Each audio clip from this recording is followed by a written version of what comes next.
Кыргыз тилин үйрөнөбүз. Бүгүн идиш аяктар. Казан, казан. Чайнек, чайнек. Чыны, чыны. Бычак, бычак. Ашайры, ашайры. Чайнек,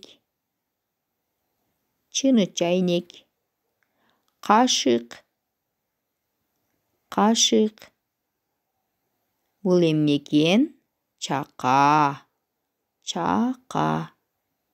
Көмөчтан, самор. Бул эмне балдар? Белдемчи.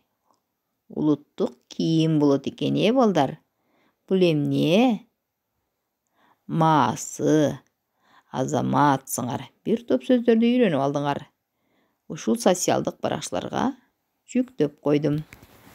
Кийинки сабакта жолугушканча.